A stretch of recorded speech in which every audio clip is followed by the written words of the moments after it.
Consider this, almost a third of food produced for human consumption is lost or wasted globally. That's around 1.3 billion tons of food waste per year. We're gonna go drop off my compost. It's not just coriander that you forgot about in the bottom of your fridge, it's parts of animals that we've deemed undesirable. The problem is at farms, in grocery stores, in restaurants. It's pervasive. Once Lucian is compost, New York City has drop-offs where they collect from all around the city and they use it to make all of the soil for all of our parks and gardens. But I was thinking, around the world, there are definitely some interesting dishes that use parts of animals and plants that are typically seen as trash. So today, we are going to look at 5 dishes from 5 countries that utilize ingredients that we often see as scraps and learn about how to use them in a new way in our food waste episode.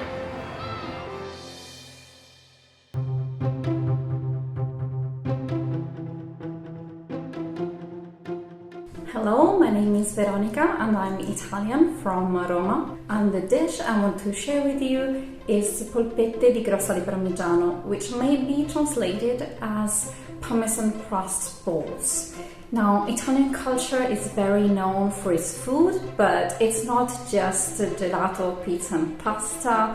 There's a lot more. Many of our typical and traditional recipes come from the war, so are made using leftovers. For example, Parmesan crust is used in broths. This is the coolest thing I have ever seen. It's so floppy. Like both bone broths, meat broths or vegetable broth, to give more flavor to it and to add a little fat. But usually the crust is thrown away. This is another one of those measure with your heart recipes. Great. I'm gonna do that. We'll start. And then some breadcrumbs, some flour, and herbs. That smells nice. Rosemary, yeah. Blend it and use it as a base to make balls, like meatballs, but with no meat. I think it needs a little more liquid, but I also think it needs a little more breadcrumb. This is a game of back and forth. I have no idea what I'm doing. I'm just like looking for a dough, and I feel like I'm getting closer, but it's not quite what I want yet. Updates, captain's log. Can you see that clump that moves across? That's like the dough that I think I'm looking for. And they are extremely versatile. You can add to it whatever leftover you may have, maybe some vegetables from the broth. This is a Parmesan crust cheese ball. I don't know, this is amazing. I am excited to try this dish. I love to serve it like traditional meatballs, so with a fresh tomato sauce, some basil, and a drizzle of olive oil on top. I'm so excited putting these in. Everything smells so good, like cheesy and brothy and like herby. The important thing is to never forget to have a little piece of bread with you to make scarpetta in the end, so to clean the dish after you finish your portion. I really hope you will enjoy it, because it's really useful recipe, because you use the leftover of the leftover, and I think it's very interesting. Hope you will enjoy it. What could this possibly taste like? I have no idea. I am so excited. The only thing I knew about using the rinds from Parmesan cheese was putting it into sauces to make the sauces more robust. Never in my life did I think about boiling them so they looked all floppy, blending them and making them into this. I stop dilly-dallying, Beryl, and put this into your mouth. Oh my God. This is, I don't even know what to say right now. This is amazing. This tastes like, it's like, I mean, it's Parmesan cheese, like at its finest, that salty, kind of strong bitiness of it. And then it's a meatball. The texture is, I was like, oh, what's the texture gonna be like? Is it gonna be hard? Like what? It's soft. And it's not soft in a weird way. it's soft in like the right type of way. And then like with the tomato sauce and everything, I mean, this is absolutely delicious, and I can't believe that this is not like more prolific, because this is so good. I mean, maybe there's just like not so many people who just have a lot of Parmesan cheese rinds laying around, which I get, but if you do, run, don't walk to your saucepan to boil them up and then blend them up with some flour and breadcrumbs. I even like the rosemary in it. I think what's the most surprising element to me about this was how it went from a rind to a dough. I think that's right. Ta-da! Talk about an interesting start to the episode of food waste, of completely transforming something that for a lot of people does get thrown away into an entire dish. This episode is going to be so delicious and incredibly eye-opening and exciting. Wow. Make these. Let's get on and make the next one.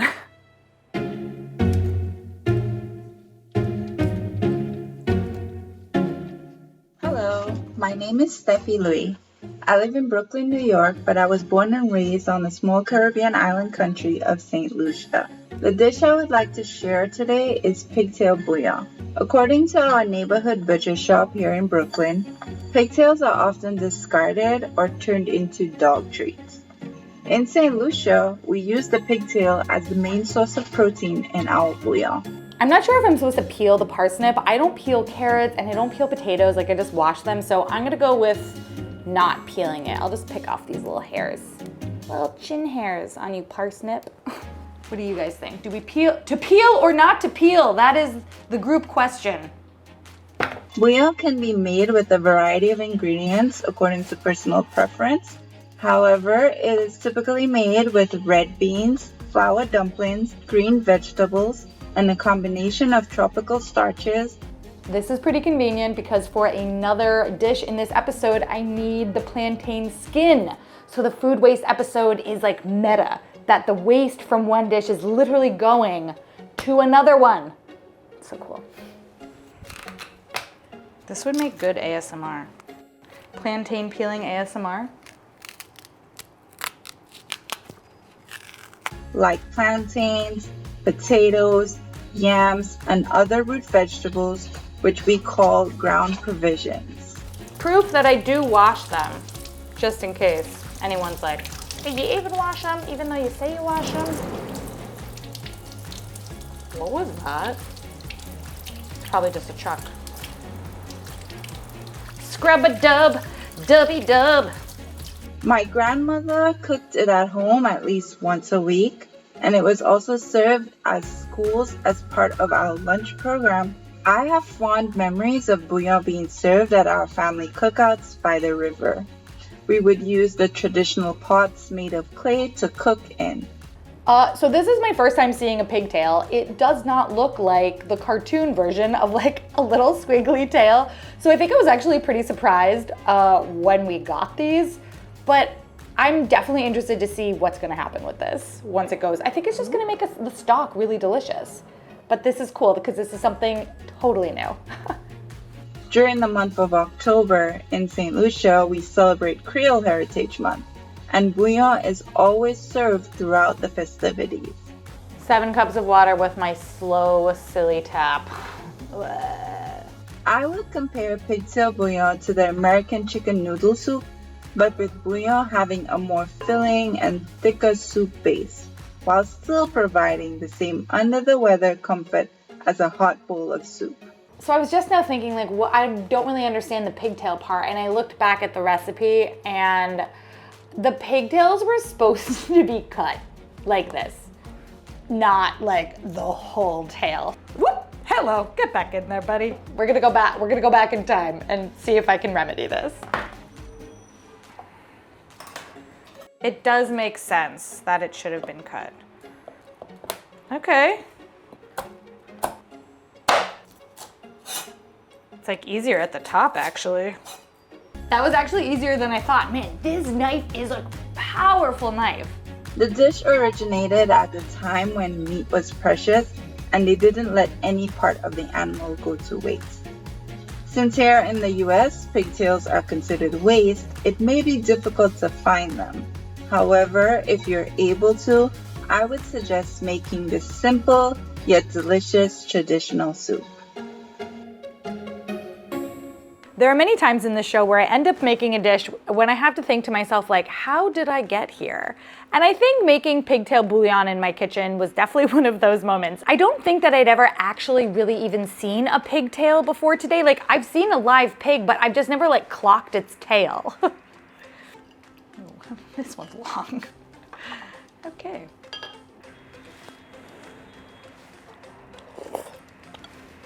Good soup. The broth, it's got so much flavor to it. I don't totally understand how to eat the tail. It's very hard. I'm just kind of using my fingers here. Let's get the meat out. Yeah, I guess it just kind of tastes like pot roast meat. There's a lot of collagen around them, and so I want to like slow cook them so that the meat is really soft and tender instead of being a little bit rougher. I do think though, like cooking them in the soup gave the broth, which was just water, right, a ton of flavor. All of these starchy tubers in here, I'm loving. I don't think I've ever had a plantain in a soup, and it's really, really good. This broth is like, I'm very excited by it. It's so good. I think one of my biggest takeaways from this dish was like, when I first got the pigtails and was even holding them in my hand, I was like, ooh, like it scared me a little bit.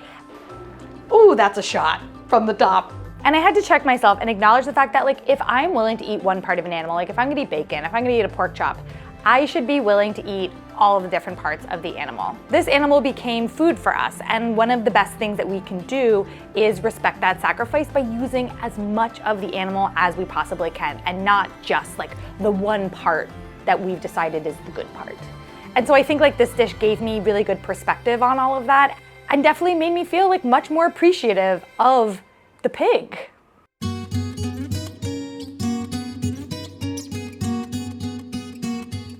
Hi, I'm Oshini from Sri Lanka. The dish I'm going to talk about today is known as Alu Kesel Pothu Mallum, which loosely translates to something like ash plantain stir fry. This dish is a savory and spicy dish that is made out of the peels of the ash plantain. Clean them once, clean them twice. 3 times a charm. Okay. I like this dish because of its crunchy texture and both the spiciness that comes from the chili peppers we use. This is crunchy. This dish was introduced to me by my grandmother, who taught me how to make it because I loved it so much. In Sri Lankan culture, it's not that common to use the peel of this ash plantain because it's widely used to make the curry, which we make by using the fruit part of the ash plantain. Now we just wait till all the water evaporates. Easy peasy, plantain peel squeezy. I'll be here all day. But in Sri Lankan households, we like to experiment to find out what we can do using these parts of the food items that we throw out. I don't think this is gonna work. Sweet, it didn't work. Why do I still have this stupid, terrible blender? I got all your recommendations and I still haven't done anything about it. I'm just gonna do it in a mortar and pestle. This is a waste. According to my grandmother, she doesn't know how she came up with recipe. She just said that when she was experimenting with the ash plantain peels because she didn't feel like throwing it out, she came up with this recipe. So, although it's not that common, since this dish is really tasty, I would like you all to give it a try. Thank you. This is actually not my first time eating a plantain peel, but the first time I did it was like the early days of the channel, and I honestly don't really remember anything about it. So we could almost say it is my first time eating a plantain peel. Let's just tuck on in.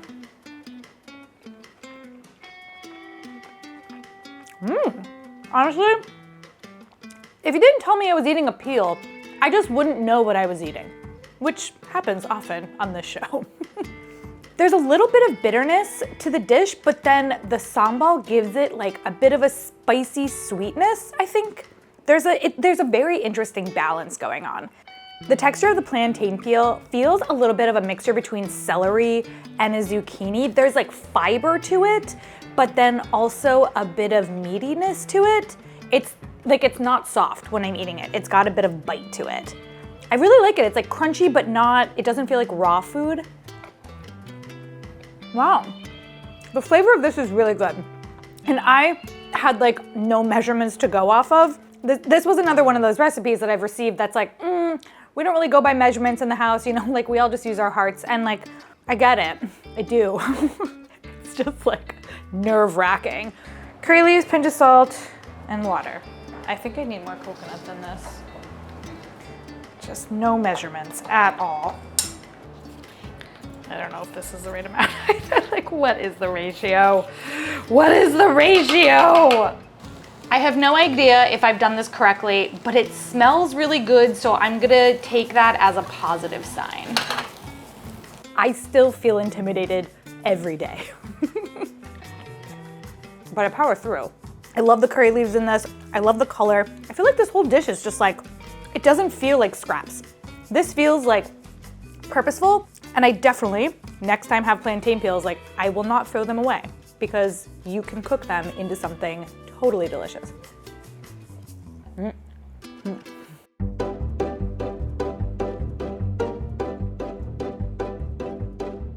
Hi Beryl, I'm Mugdha and I'm currently living in Gandhinagar, Gujarat. I'm originally from the state of West Bengal and I moved here a year ago for my higher studies. The dish I want to talk about today is Mach Kata Chorchori, which literally translates to Mach Kata, which is fish bones, and Chorchori. Chorchori is a stir fry of medley of vegetables and other ingredients. Believe it or not, the fishmonger gave us the heads for free, and he also told us that like standard at a fish shop like that, around 50% of their product goes to waste every day, which is terrible. But this is my first time cooking with fish heads. Stop looking at me. That was a bad joke, okay. Step one, wash the fish head. Oh yeah, stuff is coming out. Ow, it's, the tooth hit me. Yeah, these guys have teeth. I have never been like this up close and personal with a fish head. This is like, it gives you a lot of perspective. Mach Kata Chorchori is a flavorful Bengali dish that showcases the creative use of fish heads, bones, and an assortment of vegetables. Ow, they're sharp. God, what the heck? I need scissors. I think this is the trick here. Yes. Boom! All right, gills removed. Like, that looks like alien. Like, this is arguably just interesting to see. Wow, nature. In this dish, the fish head and bones are the main ingredient, contributing to a rich and distinctive flavor to the preparation. I like this dish because it's a colored staple in our household. In Mach Kata Chorchori, the fish heads contribute a deep, umami-rich flavor to the dish. Fish heads are often considered a delicacy due to their taste and tender meat found around their cheeks, eyes, and collarbones. Mustard seeds adds a pungent kick to it. Bengali cuisine is renowned for its wide array of fish-based dishes, thanks to its abundant rivers and water bodies. This dish is a prime example of this culinary heritage, showcasing the creative use of fish heads, a less common. It looks pretty, nice and yellow. So foamy though. All these bubbles. The smell is quite nice. It's like a fish fry in here, literally. Ho ho ho. Okay, I can see some color. Oh, it's definitely frying. I think reducing food waste is necessary in the kitchen because it encourages creativity. It prompts the cook to find innovative ways to use leftovers, leading to new recipes and taste. Using fish heads, which are typically not eaten as a standalone dish and often discarded, adds a special and unique dimension to it. By utilizing the often overlooked parts of the fish, the dish sends a message of respect for the ingredients. It shows an understanding that every part of an ingredient can create a culinary masterpiece. I think people should try this because making this dish introduces you to a wide and unique blend of flavors and textures. It's an opportunity to explore the rich and aromatic spices that characterize Bengali cuisine. Hope you enjoy it! I am really excited by this dish. In the beginning, I was very intimidated, being just like, oh my God, like I'm cooking with fish heads and bones. Like I don't even know what's going on. But then I got into my groove and I feel super confident about how this turned out. It's my apron. I don't have an apron. And it was like splattering and I didn't want to mess up my shirt.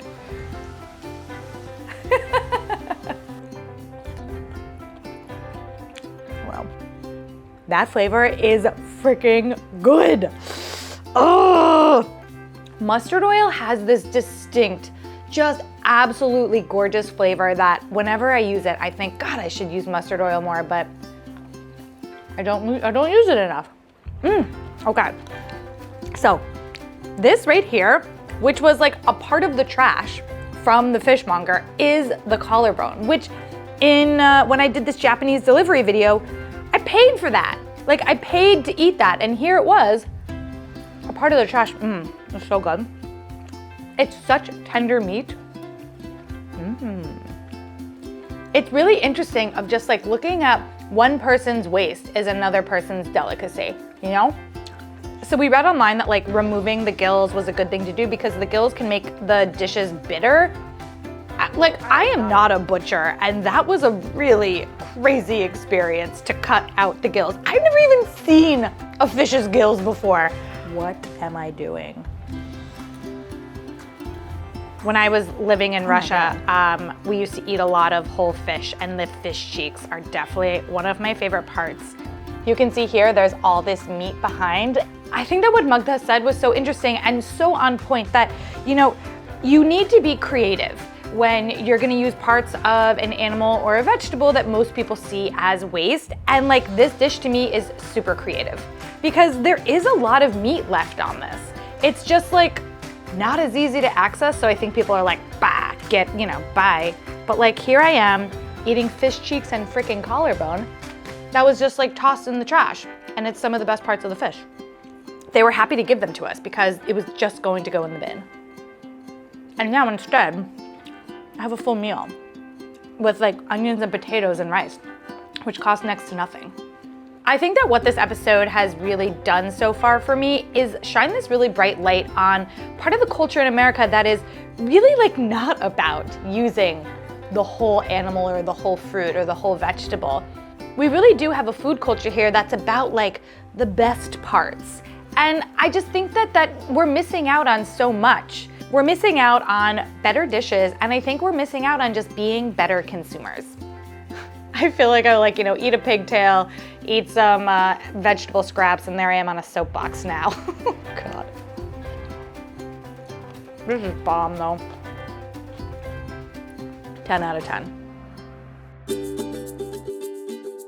Hi Beryl, I'm Yasmin, I'm from Egypt and I live in Cairo. The recipe I want to share with you today is one of my grandma's recipes for Eshr Bortoaan or orange peel. It's a type of candy. I have to remove the pith, and I'm not sure, like maybe with a knife, which seems dangerous, maybe with a peeler, which seems, okay, no. We have to do it with the knife. Aww. You can eat it with tea or coffee. Also, you can offer it to guests. How clean does this need to be? I'm not that knife skilled to get this perfectly, I don't think. My hand is like cramping from holding the knife so hard, and I'm sweating. This is definitely not beginner level. I'm finding this difficult. My grandmother used to make orange jam in the season of oranges, and she didn't like to waste anything. So she used to make these orange peel candies for us every time she makes the orange jam. It's very delicate, aromatic, and sweet, and I find it really interesting that you can take something that's always thrown out, like the peels, and transform it into a thing that's really good like this. The only way to know if it's ready is to taste it. It's like literally boiled sugar. I don't know how I can easily taste this. I just need a little piece. Come here. It smells so good though. I feel like I need a chopstick to like pick it up and ah! Everything is crazy. I'm gonna burn myself so bad.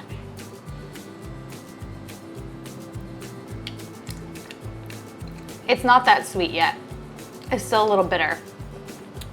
I guess we gotta keep going. I wanted to share this recipe with you all to show appreciation for my grandmother. She used to make very beautiful creations out of the ingredients that was normally thrown away, because she adopted the concept of no waste before it was really a thing. Hope you all try it because it's a really interesting candy. Thank you. Bye. This dish was hard. This was not easy. Like every step of the way, it was complicated. Oh God. Oh no, I'm breaking it again. Everything's sticky and hot. Oh. I mean, it's stuck in my teeth. Uh-oh. I feel like my fillings might get ripped out with this. It tastes amazing, but it is dangerous to chew. I wonder, I mean, look, I'm sure I messed something up along the way because this was hard to make. Oh, wait, now I'm kind of chewing it better. But the flavor is phenomenal. It's lemony and orangey. I don't feel like I'm eating a peel. There's absolutely no bitterness whatsoever. Not that surprising considering it was literally boiling in sugar for like over an hour. It's like I'm a glutton for punishment. I want more. Maybe you are supposed to suck them a little bit. Like, get the sugar off the outside, then you can just like eat the skin. I say that as I continue to try to chew it. Maybe I don't know how to eat this. If the purpose of this was to show you that you can eat the skins of citrus, I think it worked. If the purpose of this was to be something that I could easily eat, I have failed. Any number of things could have gone wrong. There were just many, many steps. I do feel like these would be fabulous in a cocktail. I think I can save this syrup to like make cocktails with. Yeah. No, don't eat another one. This is gonna get back in your teeth, Beryl. Like still, like I wanna eat it. Like the flavor tastes so good, but it's very complicated and I'm literally gonna pull out a filling. I don't know if I really taste the cloves. I definitely taste orange though. Like I taste orange in the broadest sense of the word orange. Like this is more orange than the inside of an orange. Like the flavor is far more orangey. I think that today's episode was amazing. It's made me think really differently about the things that we use and the things that we throw away. I'd love to know what you think about the whole idea of food waste. Leave a comment, and until then, here are 2 more episodes in the Beryl cooking universe so that you can keep learning more about foods around the world. And I will see you in my next episode.